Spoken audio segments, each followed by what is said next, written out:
मंगलमय मंगल करण वीतराग विज्ञान।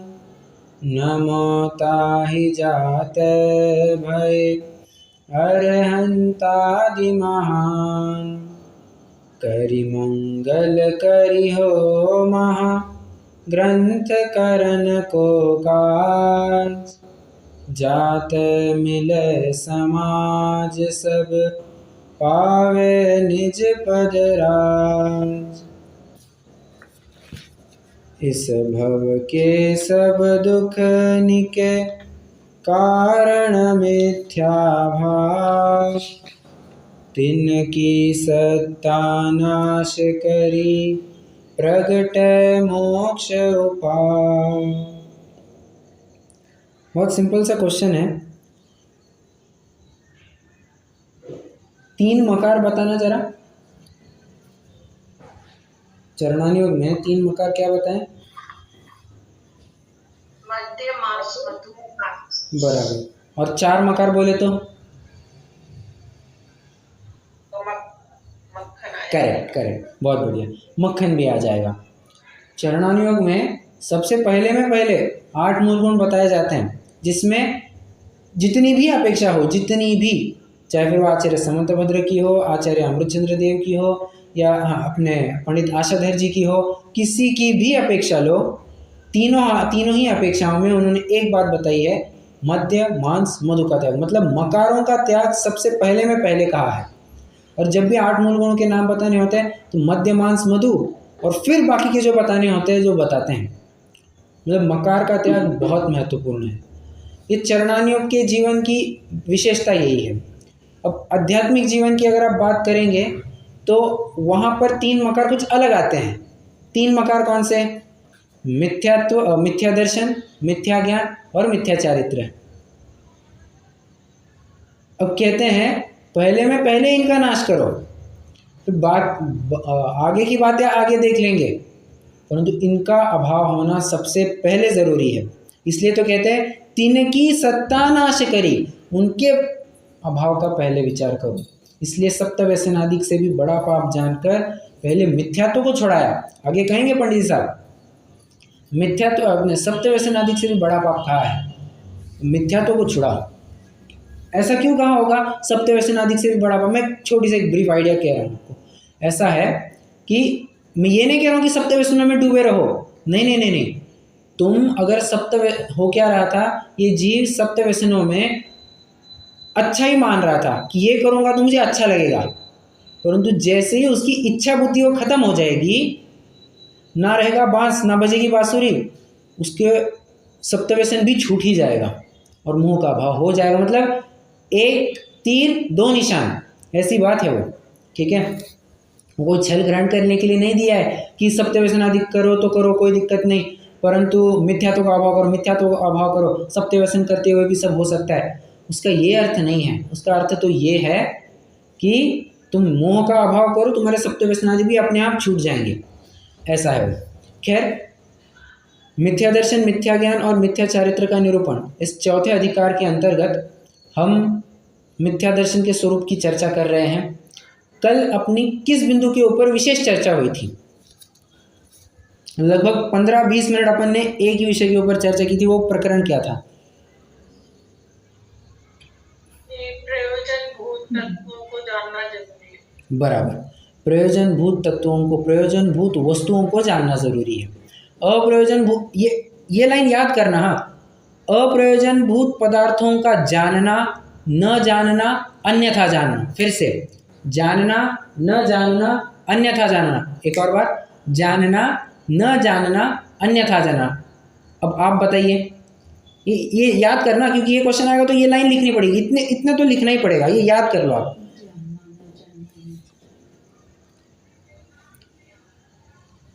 बताइए। हो गया। पदार्थों का जानना, न जानना, अन्यथा जानना। बराबर। कुमकुम जी? पदार्थों का जानना, न जानना, अन्यथा जानना। ये क्या? इसके पहले ना अप्रयोजनभूत लगा देंगे तो भी चलेगा। अप्रयोजनभूत पदार्थों का जानना, न जानना, अन्यथा जानना, इससे इससे कुछ फर्क नहीं पड़ेगा। पर मेन जो बात है वो समझ लेना, ठीक है। इससे कुछ फर्क नहीं पड़ेगा, मतलब हो तो ठीक, ना हो तो ठीक, चलेगा, कोई दिक्कत वाली बात नहीं। परंतु प्रयोजनभूत में अगर यत्किंचित भी कम जानोगे, अन्यथा जानोगे, बहुत बड़ी दिक्कत है, बहुत बड़ी दिक्कत है। और ये प्रकरण तो अपना खैर ठीक है, हो गया। एक और पैराग्राफ पढ़ा था अपन ने, जिसमें और थोड़ी सी स्ट्रांग बात कही थी उन्होंने। क्या कहा था? अगर तुम्हें 7 तत्वों का यथार्थ ज्ञान नहीं है, शब्दों की तरफ गौर करना, या 7 तत्वों का प्रयोजनभूत वस्तुओं का अगर यथार्थ ज्ञान नहीं है तो थोड़ा बिगाड़ तो है, नो डाउट थोड़ा बिगाड़ है, परंतु अगर उनका यथार्थ श्रद्धा नहीं है तो बहुत बड़ा बिगाड़ है। फिर से उनका यथार्थ ज्ञान नहीं है 7 तत्वों का या प्रयोजनभूत वस्तुओं का, तब तो बिगाड़ है, अवश्य ही कुछ बिगाड़ है। परंतु अगर उनका श्रद्धा ही अगर विपरीत करते हो तो उससे भी बड़ा बिगाड़ है। और ये ओवरराइडिंग, थोड़ा सा कानून की भाषा में ओवरराइडिंग इफेक्ट कहते हैं इसे, कि ये बात, श्रद्धा की बात तुम्हारे विपरीत जानने को ओवरराइड कर देती, मतलब उसके भी आगे चली जाती, उससे भी बढ़कर है ये बात, ऐसा समझ लेना।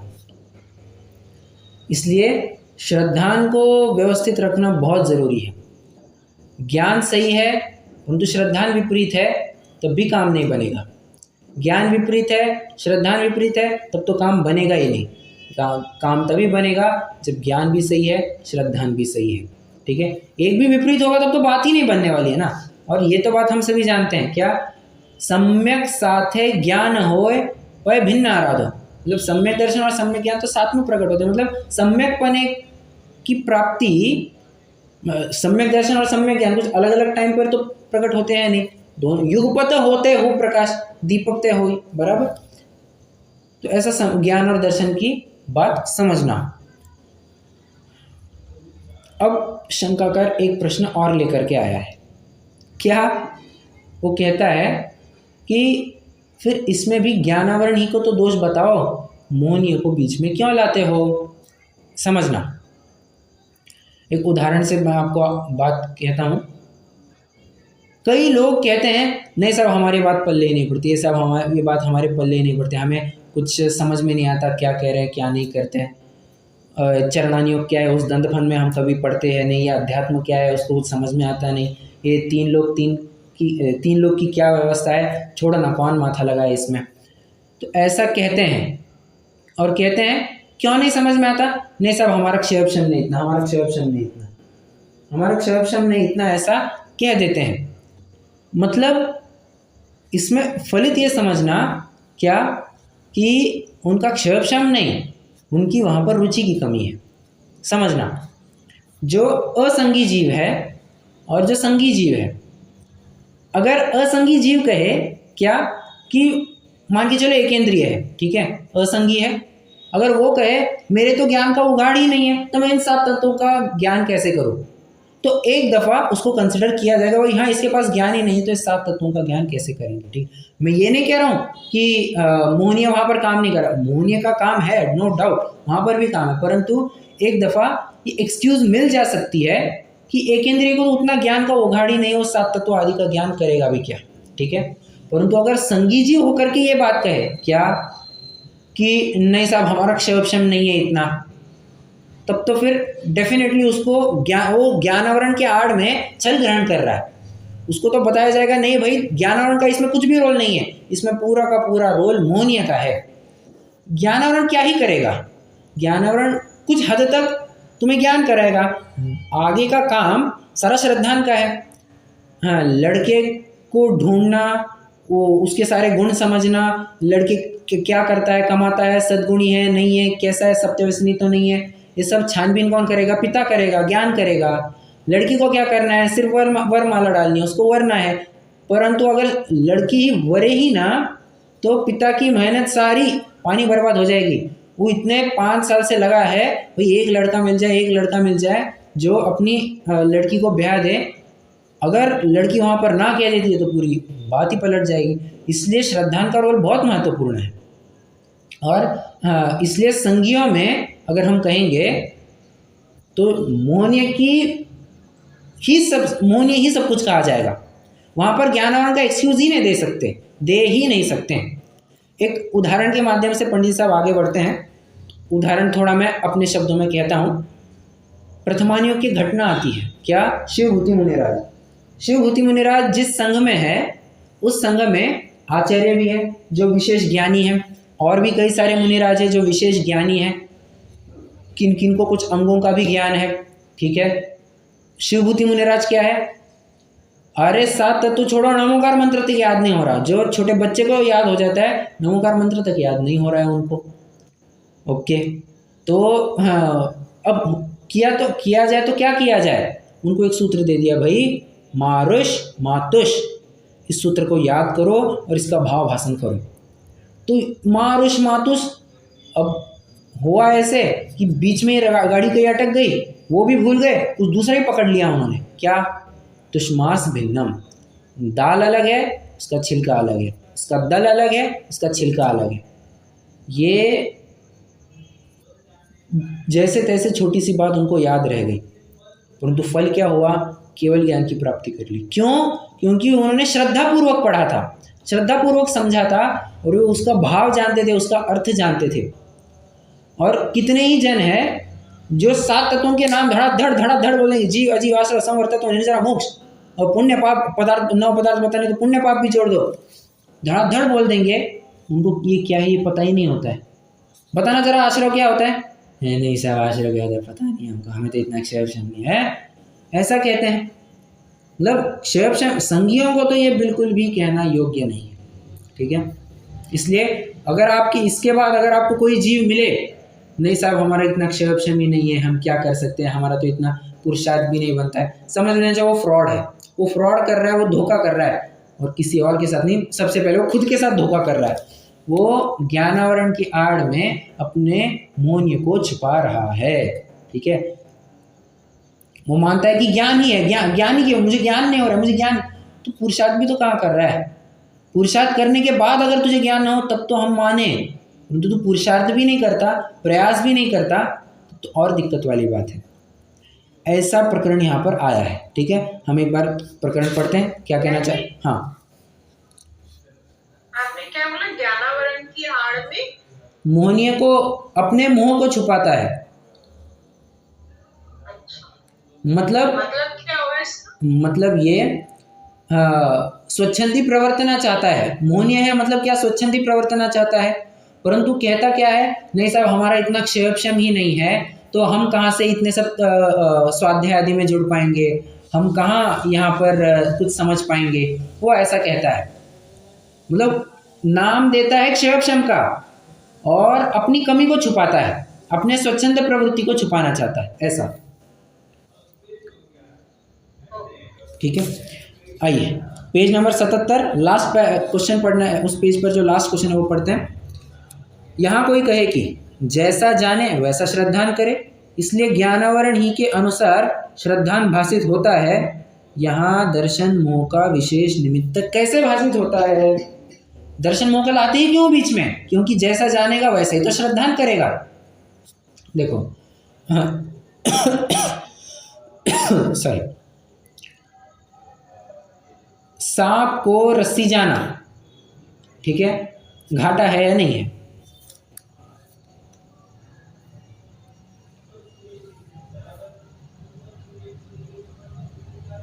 प्रश्न है, सांप को रस्सी माना घाटा है या नहीं है?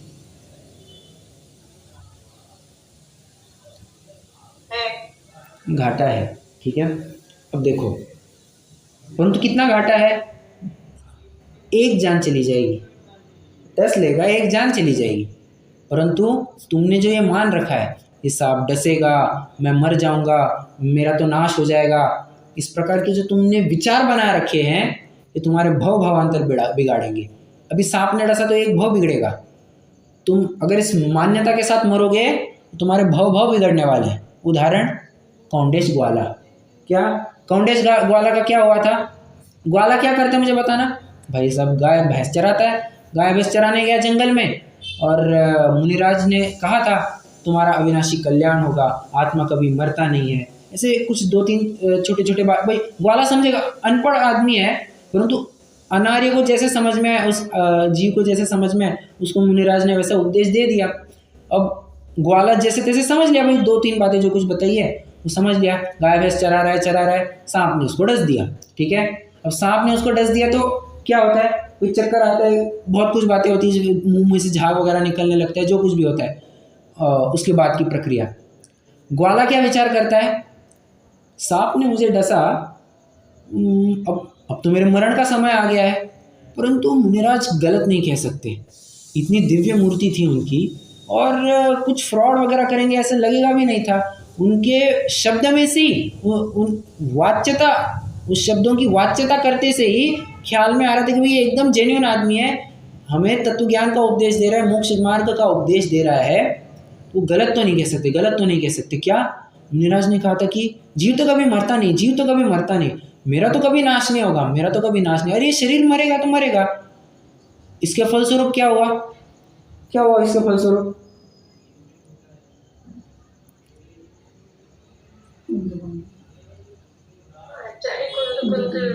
अगला भाव आचार्य कुंद कुंद के रूप में हो गया। और फिर जो उनके माध्यम से प्रभावना हुई है वो हम सब तो जानते ही है, मतलब कितने 84 परमागम, 84 पहाड़, नहीं वो पंच परमागम है, वो 84 क्या है, तो अष्ट पहाड़ है, 84 पहाड़। हाँ, मुझे वो शब्द नहीं याद आ रहा है कि वो इतना सारा साहित्य लिख करके गए, और प्योर आध्यात्मिक, मतलब जिसको पढ़ करके आदमी निहाल हो जाए ऐसा ज्ञान लिख करके गए। और कौन सी यूनिवर्सिटी में पढ़ने गए थे, आईआईएम में पढ़ने गए थे, आईआईटी में पढ़ने गए थे, या वाशिंगटन अपने क्या कहते हैं स्टैनफोर्ड में, ऑक्सफोर्ड में, कैम्ब्रिज में, कहाँ पढ़ने गए थे, कहीं पढ़ने नहीं गए थे, कहीं पढ़ने नहीं गए थे। वो तो क्षरपशम ही ऐसा हो जाता है, वही सब ज्ञान कर देता है काम। मैटर क्या करता है, तुम्हारा श्रद्धान कैसा है, ठीक है। अब समझना, प्रयोजनभूत जीवादि तत्वों का श्रद्धान करने योग्य ज्ञानावरण का क्षयपशम तो सर्वसंगी पंचेंद्रियों के हुआ है। देखो तुम्हारा क्षयपशम उतना खुल गया है, तो जब वो शिवभूति मुनिराज जिनको कुछ ही याद नहीं हो रहा है, वे सम्यक तो क्या मोक्ष को प्राप्त कर गए, तो तुम्हें क्या दिक्कत है। परंतु द्रव्यलिंगी मुनि 11 अंग तक पढ़ते हैं तथा ग्रैवे के देव अवधि ज्ञान आदि युक्त है, उनके ज्ञानावरण का क्षयपशम बहुत होने पर भी प्रयोजनभूत जीवादिक का श्रद्धा नहीं होता, और तिर्यंचादिक को ज्ञानावरण का क्षयपशम थोड़ा होने पर भी प्रयोजनभूत जीवादिक का श्रद्धान होता है। कहना क्या चाह रहे हैं, तुम्हारा कितना ज्ञान है उससे फर्क नहीं पड़ता, तुम्हारा ज्ञान कैसा है फर्क उससे पड़ता है। It's not the quantity that matters, it is the quality that matters. अब मैं इस मुद्दे को लेकर के ना कई सारे उदाहरण दूंगा, आप समझना, क्योंकि ये पॉइंट भी बहुत महत्वपूर्ण है, बहुत महत्वपूर्ण है। हो सकता है ये क्वेश्चन आपको एग्जाम में आ जाए। एक बात समझ लेना, चौथा अधिकार, सातवां अधिकार, इसमें से भर भर के क्वेश्चन आएंगे, भर भर के क्वेश्चन आएंगे आपको, ठीक है। क्योंकि समझिए ये चौथा अधिकार और सातवां अधिकार ने पूरी नींव है, पूरी की पूरी नींव है इस मोक्ष मार्ग प्रकाशित। मैं ये नहीं कह रहा हूँ बाकी अधिकार बेकार, उनका भी अपना महत्व है, परंतु चौथे अधिकार में, सातवें अधिकार में तो पूरा जड़ में ऑपरेशन की है, जहाँ पर दिक्कत है ना डायरेक्ट वहाँ पर अटैक किया है। तो चौथा अधिकार बहुत अच्छे से करना, ठीक है। अच्छा, मैं आपको उदाहरण देता हूँ। अभी क्या कहा मैंने, it is the quality that matters and not the quantity. तुम्हारी संख्या कुछ मायने नहीं रखती है, तुमने कैसा किया है उसकी क्वालिटी मैटर करती है। देखो, कोई आपको मेहमान के रूप में घर में बुलाए, ठीक है, मतलब आप किसी के घर में मेहमान के रूप में गए हैं और सामने वाले ने 56 प्रकार के भोग बनाए हैं, आप जो पसंद करते वो बनाया है। आपको गुलाब जामुन पसंद है, गुलाब जामुन बनाया, आपको लगता है पूरन पूड़ी पसंद है, पूरन पूड़ी, दाल बाटी बनाई है, आपको लगता है हंडवे अच्छे लगते हैं, हंडवे बनाया, सब डोसे, उत्तप्पे, रसम, अप्पम, जो बनाने सब बना दिया है जो अच्छा लगे सब बना दिया है। परंतु इतने सारे आइटम बनाने के बाद आप पाते हैं कि गुलाब जामुन में है शक्कर ही नहीं डाली है, ये जो क्या कहते हैं दाल बाटी में नमक ही बहुत हो गया है, चूरमा चूरमा बनाया था, चूरमा में शक्कर की जगह नमक डाल दिया है। और ये क्या, दाल में नमक डालना तो उसकी जगह शक्कर डाल दी है। ये क्या बना है? इतने सारे आइटम बनाने के बाद प्रश्न है मेरा, उसने बहुत मेहनत की है ना, बहुत मेहनत की है उसने। आपको क्या लगेगा, आपके ऊपर क्या बीतेगी? इतने सारे 56 प्रकार के भोग है, इतने सब खिलाया आपको, आपको क्या लगेगा?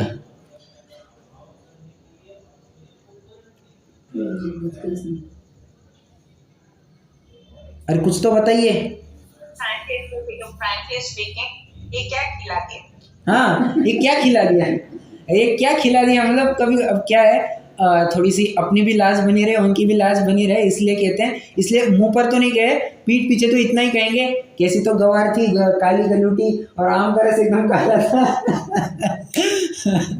मतलब ऐसा होता है ऐसा, ठीक है।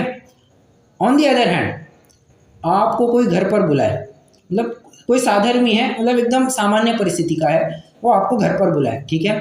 घर पर बुलाने के बाद अब सामान्य परिस्थिति, ज़्यादा कुछ खिला नहीं सकता, उसने आपको सिंपल दाल रोटी और एक सब्जी थी वो खिलाई, और बस आपको मीठे के रूप में आपके सामने एक बर्फी रख दी, ठीक है।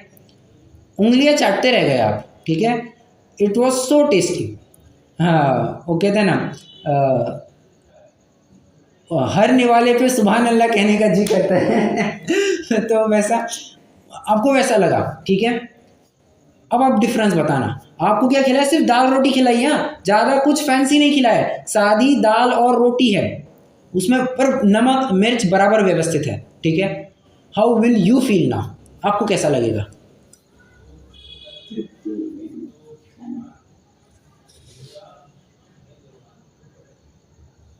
बहुत अच्छा लगे। बहुत अच्छे, और हो ना हो कम से कम 10 बार तो उसकी तारीफ करके जाएंगे भाई, और 4 लोगों में भी कहेंगे भाई वो क्या गजब का खाना बनाते, क्या गजब का खाना बनाते हैं।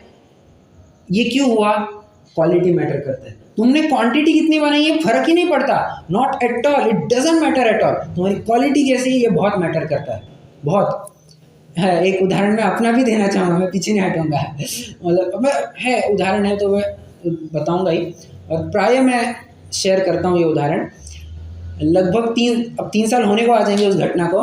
3 साल पहले की बात है, 2022 मई, तारीख आज भी याद है, 15 मई। यानी क्यों आपको बताता हूँ मैं, 15 मई 2022 की बात है। मेरे सीए इंटरमीडिएट का, सीए का जो सेकेंड लेवल का होता है, उसमें पहला पेपर था, पहला ही पेपर था। और पहला सवाल देख करके मुझे लगा हाँ पेपर तो बहुत बढ़िया है, पर जैसे जैसे आगे गया मैंने कह दिया अब तो फेल ही होना बचा है। लिटरली ऐसे इतना गंदा पेपर लगा मुझे। और जैसे तैसे 100 में से मैं सिर्फ 55 मार्क्स का अटेम्प्ट कर पाया, 55 मार्क्स का लिख पाया मैं। हाँ, और भले आदमी, हाँ, पासिंग होता है 40 को, और तू लिख करके आया 55 मार्क का। पर कहूँ मैं, मुझे 55 में से 47 मिल गए। अब बाद में मैं विचार करता हूँ कैसे हुआ ये।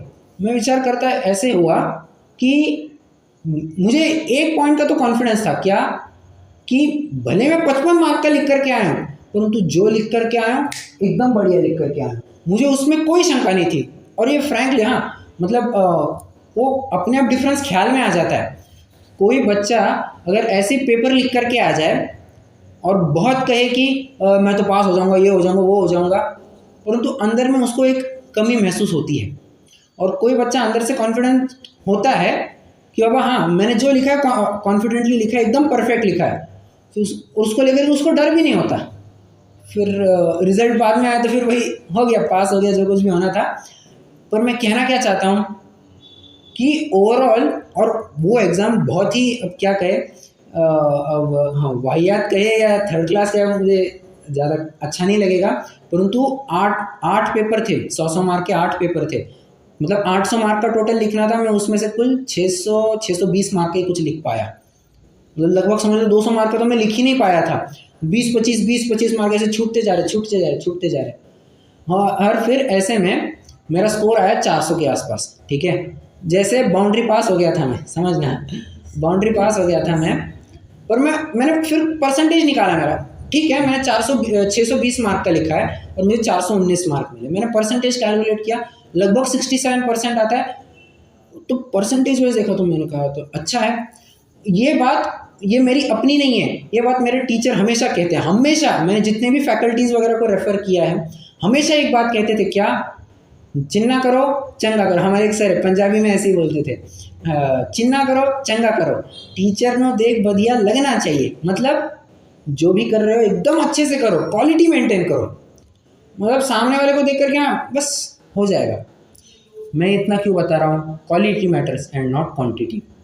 प्रथमानियों का एक और उदाहरण देना चाहूँगा, पूरे उदाहरण ही चलेंगे अभी, क्यों, प्रकरण बहुत महत्वपूर्ण है, और आपको जब ये क्वेश्चन आए, मान के चलो आपको ये क्वेश्चन आए, तो आपको 2 उदाहरण तो लिख करके आने हैं, ठीक है। मेरा उदाहरण मत लिखना, नहीं तो आप लिख करके आएंगे हमारे भैया जी का ऐसा ऐसा हुआ था, ना, मेरा उदाहरण नहीं, तो मैंने आपको समझाने के लिए बताया था।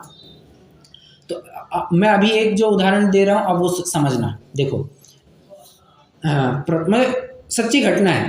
कहते हैं कि लगभग 300-400 साल पहले, आज से 300-400 साल पहले, गुजरात में एक, सौराष्ट्र में, उस समय तो सौराष्ट्र कहा जाता था, गुजरात तो था नहीं था, सौराष्ट्र में अकाल पड़ गया, और वहाँ के जो नवाब थे, नवाब का जो राज्य था, उस राज्य में एक आदमी बस यहाँ वहाँ घूमते जाते एक ही बात कहता था, क्या, पहले शाह फिर बादशाह, पहले शाह फिर बादशाह। और ये बात किसी ने सुन ली और राजा के कान भर दिए। अब समझना, मैं 5-10 मिनट आपके लूँगा, घटना बहुत ही प्रेरक है, बहुत प्रेरक है, आप इसमें से बहुत कुछ बोध लेंगे। हाँ, क्या है, हाँ, पहले शाह फिर बादशाह। अब राजा ने पूछा, नवाब ने पूछा, ऐसा क्यों कहता है रे, पहले शाह बादशाह के, तुम्हें हमारी इतनी कदर नहीं है। उसने कहा, मालिक ऐसी कोई बात नहीं है, परंतु समय आने पर मैं आपको सिद्ध करके दिखाऊंगा, पहले शाह फिर बादशाह। देखिए ना, शाह बादशाह, ये समझ में आ रहेगा, तो आप शब्दों को समझ पा रहे, शाह बादशाह, बादशाह मतलब राजा लोग, और शाह मतलब ये सेठिए लोग, बनिए लोग, ठीक है, जो जैन आदि परिवार में हैं, ठीक है। अब अकाल पड़ गया, पूरे सौराष्ट्र को फीड करना है, समझना, पूरे सौराष्ट्र को फीड करना है, और अनाज भूखमरी हो गई, लगभग भूखमरी हो गई थी, फेमाइन एक तरह से। अब क्या किया जाए, सब कुछ व्यवस्था नहीं बन रही है। तो जैसे तैसे वहाँ के नगर श्रेष्ठियों ने, जो हेड लोग थे वहाँ के, उन्होंने जैसे तैसे फिर जितना पैसा लगने वाला था, 1.5% 2% उसका पैसा इकट्ठा कर लिया। कितना, मान के चलो उनको 100 करोड़ रुपये, एग्जाम्पल है, 100 करोड़ रुपए लगने वाले थे उस समय में, जैसे तैसे 2 करोड़ रुपए इकट्ठा हो गए। भले आदमी पूरे देश को संभालना है, उसको फीड करना है, कम से कम एक टाइम का तो भोजन मिल जाए उसको, उनको ऐसी व्यवस्था करनी है, क्या किया जाए। तो फिर यहाँ वहाँ के जो सेठिए लोग थे, अध्यक्ष लोग थे, वे यहाँ वहाँ जाने लग गए, यहाँ के उस गांव में जाओ, थोड़ा चंदा इकट्ठा करो। एक बार ऐसे किसी एक गांव में चले गए, और उस गांव में प्रवेश जैसे ही कर रहे थे, उस गांव के चबूतरे पर एक आदमी फटे कपड़े में लेटा हुआ था, समझना। और जैसे उस आदमी ने आँख मलते मलते देखा, वो कौन है ये, उसने बोला, वो शहर के मंदिर है, उनके अध्यक्ष हैं, बड़े श्रेष्ठी लोग हैं, और यहाँ पर आए हैं। उन्होंने कहा, धन्य है आपकी, आप इतना पुण्य का काम करते हैं, आप सब इतनी संभालते हैं, जिन धर्म की प्रभाव न करते हैं, धन्य। और उसको बहुत महिमा आई। उसने कहा, आप चलिए, अब घर पर, अब यहाँ पर आए तो ऐसे यूं ही ना जाए, भोजन तो करके जाइए। उसने कहा, भले आदमी, अब देखो उनको क्या पता कि ये क्या करने वाला है, तो और उनको लगा फटे कपड़े में, इसकी खुद की हालत कुछ ठीक नहीं है, हमारा क्या करेगा। वो कह रहे, नहीं, हमारा बहुत जल्दी में काम है, आप मत बीच में आओ, हम हमारा जाने दो, हम हमारा कर लेंगे, ऐसा वैसा कह दे। नहीं, आप चलो घर पे चलो। बहुत आग्रह करके घर पे लेकर के गए। रास्ते में जैसे पता चला, वो समझ में आया कि किस उद्देश्य से उस गांव में आए थे, कि वो थोड़ा सा फंड्स इकट्ठा करने थे। और जैसे ही घर में गए, उनको भोजन आदि कराया, पिताजी आदि से दर्शन कराए कि बाबा शहर से सृष्टि लोग आए हैं और पर्पज़ बताया कि भाई इनको पैसे की ज़रूरत है। और पिताजी मतलब बच्चे ने वो व्यक्ति जो मैं आपको कह रहा था ना कि फटे कपड़े पहने हैं सब, उसका नाम था खेमा। और वो खेमा ने अपने पिता को कहा कि क्या मैं इनको ले जा सकता हूँ? तो पिता ने कहा बेशक, इसमें पूछने वाली क्या बात है। और कहाँ लेकर गया? उनके बेसमेंट में। बेसमेंट में क्या था? पूरा हीरे जवाहरात और सोने से भरा हुआ। इमेजिन करना, फटे कपड़े लिटरली फटे कपड़े में बैठा आदमी है और बेसमेंट में लेकर के गए, पूरा का पूरा बेसमेंट। मतलब बेसमेंट ऐसा और सेठिया आदमी है, ऐसे छोटे से झोपड़े में रहता होगा। एक ठीक ठाक घर तो होगा, आप अज्यूम कर, मान के चलिए कितना कह सकते हैं, 1000 स्क्वायर फीट की तो एरिया होगी, 1000 स्क्वायर फीट। उसका बेसमेंट आप विचार करना, हाइट क्या होगी, कुछ होगा। वहाँ पर लेकर के गए और पूरा सोना चांदी जवाहरात से, हीरो से, माणिक मोती से भरा हुआ। और जानते हैं, पूरे सौराष्ट्र का स्पॉन्सरशिप इस एक अकेले खेमा ने किया था। और बात सिद्ध हो गई। फिर क्या? पहले शाह फिर बादशाह। बात क्या समझ में आती है? ये फटे कपड़े पहनने वाला ये क्या हमारी मदद करेगा? नहीं, ऐसा नहीं समझना, ऐसा नहीं समझना। कितने ही लोग आपने देखे होंगे, साला एक चप्पल लेने को इतनी तरस करते हैं, मतलब चप्पल लिटरली टूट जाए, फट जाए, उसका सोल फटने लग जाए, जैसे तैसे 4 साल से वही घिसी पिटी चप्पल यूज़ कर रहे हैं, उसको जैसे तैसे कील ठोक करके काम चला रहे हैं। उसको लगता है ये आदमी बड़ा कंजूस है, महाकंजूस है, लिटरली ऐसे कहते हैं, बड़े कंजूस हैं ये लोग। परंतु जब बारी आती है तब यही लोग सबको पीछे पछाड़ देते हैं। अब देखना, दान में सबसे बड़ा आदमी आपको जैन ही मिलेगा, सबसे बड़ा जैन ही मिलेगा। इतिहास उठा करके देख लेना, आँख उठा करके, जैन ही आपको सबसे बड़ा दानी मिलेगा। और जैनी विषय भोगों में आज तो सबसे ज़्यादा जैन ही विषय भोगी पाए जाते हैं, सैडेस्ट पार्ट। बट पहले आप देखना, जैन कभी इतना भी विषय भोगी नहीं है था कि व्यर्थ में पैसा उसको बर्बाद करे, कभी नहीं। जैनी आपको ऐसे कभी व्यर्थ का पैसा बर्बाद नहीं करता हुआ दिखेगा। तो इसलिए थोड़े से बेसिक नेसेसिटीज़ में जितना हो सके जैन उतने में चलाने का काम करता था। परंतु जब भी प्रसंग आया है, दान की बात आई है, दिल खोल करके, अरे पूरा राजा भी पीछे पड़ जाए, इतना पैसा दान एक सेठिया ने, एक जैन ने दिया है। मैं कहना क्या चाहता हूँ, ये मैटर नहीं करता आपकी अमीरी आप कितना खर्च करते हैं, उससे मैटर नहीं करता। समझना, आप कितना खर्च करते हैं उससे आपकी अमीरी मैटर नहीं करती। अमीरी मैटर करती है किस समय में आप कितना और कहाँ पर कैसा पैसा लगा रहे हैं, वो बहुत मैटर करता है।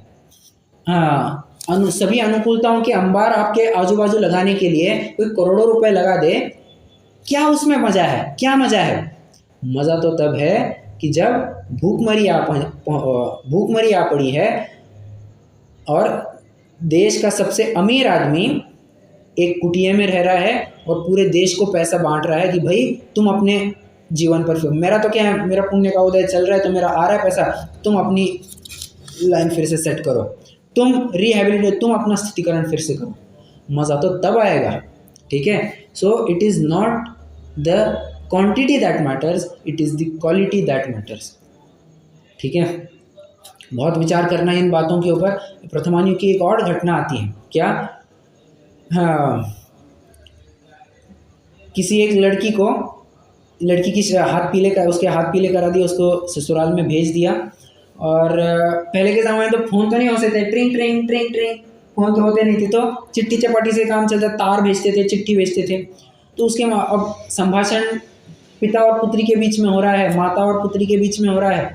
तो लड़की ने चिट्ठी भेजी, क्या कि बड़े कंजूस हैं यहाँ ससुराल वाले, ऑटो में जाने के लिए 5 रुपये खर्च करने के लिए भी इतनी तरस खाते हैं, क्या कहे, इनका तो कुछ ठिकाना नहीं है, कहाँ मुझे ऐसे घर में भेज दिया। वो ऐसे कहने लग गई और पिताजी कहने लगे, नहीं बेटा ऐसा नहीं हो सकता, हम सब देख करके दिए। नहीं पापा जी ऐसा नहीं होता, ये सब बहुत बड़े कंजूस आदमी है, कंजूस मक्खी चूस आदमी है, कुछ होता नहीं है इनसे, 1 रुपया कभी खर्च करते नहीं हैं। तो पिता ने कहा एक काम करो, तुम बीमार हो ऐसा नाटक कर दो और मुझे चिट्ठी भेज दो, मैं लेने आ जाऊंगा। और फिर ससुराल वालों ने पूछा कि भाई इसका इलाज क्या है, ऐसे सिर दर्द का इलाज क्या है। फिर उसने वास्तव में नाटक किया कि इसका इलाज क्या है। तो उस पिता ने कहा कि अरे इसके लिए तो ना बहुत माणिक मोती खर्च करने पड़ते हैं, क्या है मतलब अब क्या है, इस दर्द के लिए ऐसा ही इलाज है, आपको स्वर्ण भस्म खिलाना पड़ेगा और चांदी का भस्म खिलाना पड़ेगा। उदाहरण दे रहा हूँ मैं अपनी तरफ से, ठीक है। तो समझना, वो पिता ससुराल में आने से पहले, मतलब पिता अपने बेटी के ससुराल में आने से पहले ही उस लड़की के ससुर ने लगा दिए लाइन है, उसे बिठा दिया, हे रत्न का चूर्ण बनाओ, सोने का चूर्ण बनाओ, चांदी का चूर्ण बनाओ, भस्म बनाओ, ये करो वो करो, और करोड़ों रुपए बरसा दिए। वो पिता पूछते हैं क्या है ये सब। ससुर कहता है एक जान के सामने क्या कीमत रखते हैं, एक जान के सामने ये हीरा पन्ना मानिक मोती क्या कीमत रखते हैं। और पिता ने एक शिक्षा दी फिर, अब समझी बेटा, हाँ तुम जिन्हें कंजूस कहती हो वे कंजूस नहीं, प्रसंग आने पर वे अवश्य ही वे योग्य है वहाँ खर्च करते ही करते हैं, ठीक है। इसलिए कभी भी एक जीवन में शिक्षा हमें बराबर बनाए रखनी चाहिए कि कोई बहुत कम खर्च करता है, बड़ी ही कंजूसी में रहता है, तो ये नहीं समझना कि वो कंजूस आदमी है, क्योंकि कंजूसी का पैमाना ये तो तब तय होगा जब वास्तव में पैसे की आवश्यकता होती है। और समय पर दिया हुआ पैसा ये बहुत मायने रखता है, ना कि उस समय में जहाँ पर अनुकूलताओं के सारे अंबार लगे हुए हैं। समझना, समय की बड़ी कीमत होती है। तो उस समय में जो देख, अब क्या कहते हैं, इतिहास इसके लिए साक्षी है। मैंने ये सब क्यों बताया, ये इतना उदाहरण, लगभग 10 मिनट में आपको उदाहरण, कहानी ही सुना रहा हूँ मैं आपको, मैं मेरी सुनाई और कितनों की सुनाई, मैं इतना क्यों बता रहा हूँ। अरे तुम्हारा ज्ञान कितना है कुछ ही मैटर नहीं करता, it does not matter at all. तुम्हारा उस प्रति श्रद्धान कैसा है ये बहुत मैटर करता है, बहुत बहुत बहुत मैटर करता है। तुमने 7 तत्वों के नाम जान लिए, परंतु किसी जीव को अजीव रूप, मैं 7 तत्वों के नाम जानता हूँ, जीव है, अजीव है, आश्रव है, बंध है, संवर है, निर्जरा है, मोक्ष, ये 7 तत्व। अरे 9 पदार्थ बताने, चलो पुण्य पाप भी जोड़ दो, हम वो भी जानते हैं। पर तुम अभी भी जीव को अजीव रूप मान रहे हो, अजीव को जीव रूप मान रहे हो। ये आश्रव बंध तुम्हें दुख के कारण है, तुम ऐसा ही मान रहे हो। और क्या कहना चाहिए, तुम तप आदि करोगे तो तुम्हें ऐसे ऐसे फल की प्राप्ति होगी, तुम रोकी न, और किसी वस्तु विशेष की प्राप्ति की अभिलाषा से तुम कुछ काम कर रहे हो। तत्वों की भूल तो वैसी की वैसी बनी है तुम्हारी। 7 तत्वों के नाम जानने से क्या होता है, नाम जाना इसमें कोई हर्जा नहीं, परंतु तुम्हारा श्रद्धानियों संबंधी विपरीत है तो बहुत दिक्कत वाली बात है। कितने जन समझ रहे हैं मैं क्या कहना चाह रहा हूँ।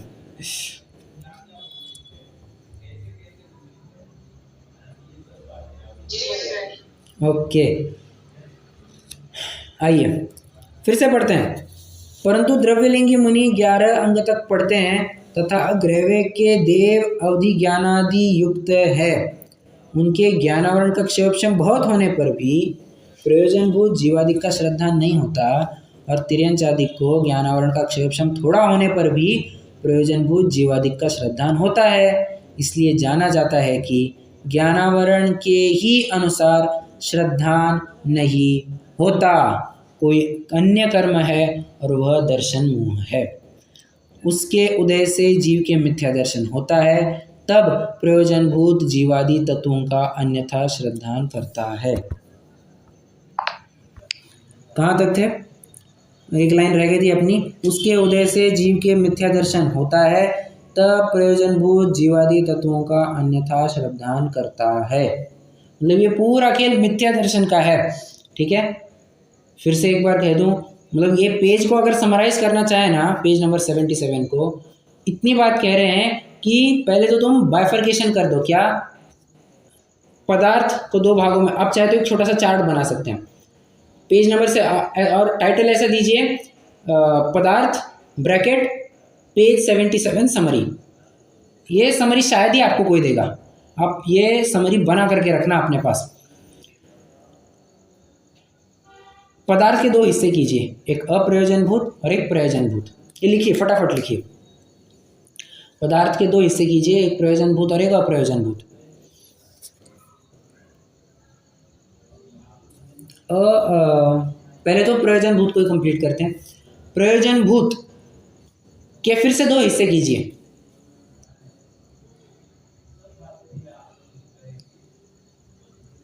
अयथार्थ जानना,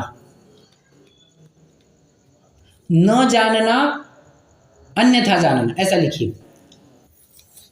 प्रयोजनभूत के दो हिस्से कीजिए, न जानना, अन्यथा जानना। पहला, अरे आपने दो लिखिए क्या? पहले ही सॉरी पहले ही ब्रांच में आपको लिखना है, न जानना, अन्यथा जानना, ठीक है? I am sorry. तो मैं फिर से स्टार्टिंग से बताऊं, पदार्थ के दो हिस्से किए, एक प्रयोजनभूत और एक अप्रयोजनभूत। प्रयोजनभूत में आपको फिर से दो हिस्से करने हैं। पहले हिस्से में आपको लिखने हैं, फर्स्ट ब्रांच में आपको लिखना है न जानना, अन्यथा जानना, ठीक है? उसके नीचे एरो करके लिखिए कुछ बिगाड़ होता है, कुछ बिगाड़ होता है। किसके नीचे सर? अन्यथा जानने के नीचे? अरे वो एक अलग टाइटल देना? नहीं, देखिए, प्रयोजनभूत के आपने दो ब्रांचेस की है। Yes sir. पहले ही ब्रांच में न जानना, अन्यथा जानना, ये दोनों बातें लिखनी है। Okay sir. और फिर उसके नीचे एरो करके लिखिए थोड़ा कुछ बिगाड़ होता है। हाँ, उसी के नीचे। समझ में आ रहा है क्या या नहीं?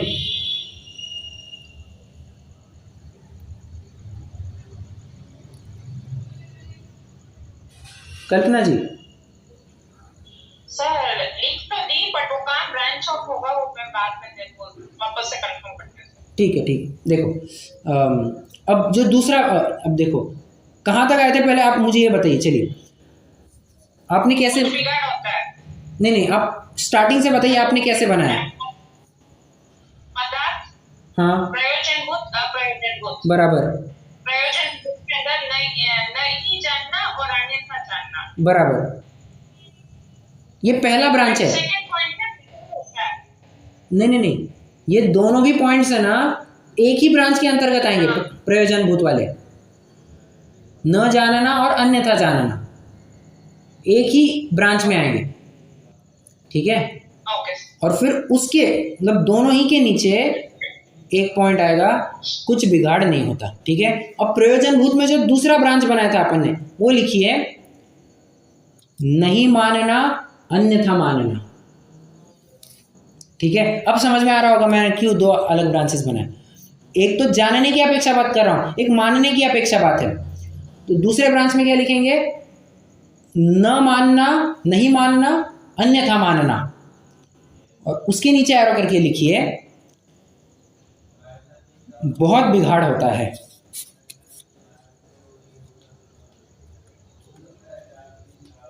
ठीक है, ये प्रयोजनभूत का कंप्लीट हो गया। अब अप्रयोजनभूत में आइए, ठीक है? अप्रयोजनभूत के नीचे एरो करके लिखिए जानना, न जानना, अन्यथा जानना।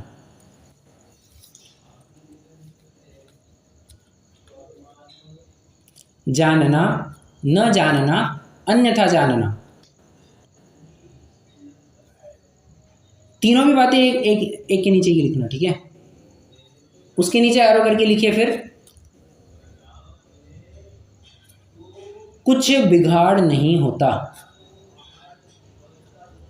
कुछ बिगाड़ नहीं होता।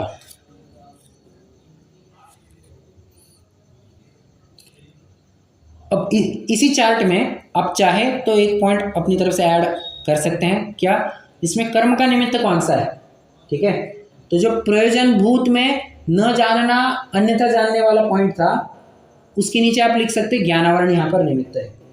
फिर नहीं मानना, अन्यथा मानना, इसके नीचे क्या लिखेंगे? दर्शन मोह लिखेंगे। और अप्रयोजनभूत वाला है, वहाँ पर भी आप ज्ञानावरण लिख सकते हैं, ठीक है? आई होप चार्ट आपको क्लियर हो गया होगा। और ये पेज 77 की एक प्रकार से एकदम शॉर्ट एंड स्वीट समरी है, और कहूँ आप एग्जाम में अगर ये भी लिख देंगे ना, इतना चार्ट भी लिख देंगे ना, तो भी कोई दिक्कत नहीं है, क्योंकि सारे कीवर्ड्स मैंने आपको कवर करवा दिए, सारे कीवर्ड्स कवर करवा दिए। ठीक है, तो इतना चार्ट भी याद रखिए, आपको पूरा पेज याद हो जाएगा। ठीक है, चलो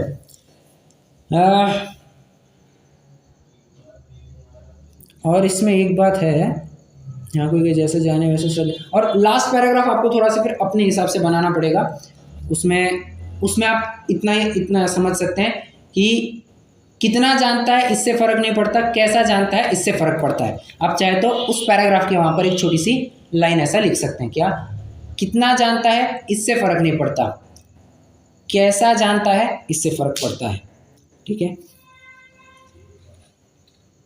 चलिए, जितनी चर्चा मुझे आज करनी अभिष्ट थी, I have done that, I have completed that. कल से एक नया और रोचक प्रकरण चालू होगा, प्रयोजनभूत और अप्रयोजनभूत पदार्थ। इतना टाइम से आप कह रहे हो प्रयोजनभूत और अप्रयोजनभूत क्या है, कुछ समझ में नहीं आ रहा, अब समझेगा। ठीक है, कल इसकी चर्चा करेंगे, कोई प्रश्न हो तो पूछ सकते हैं।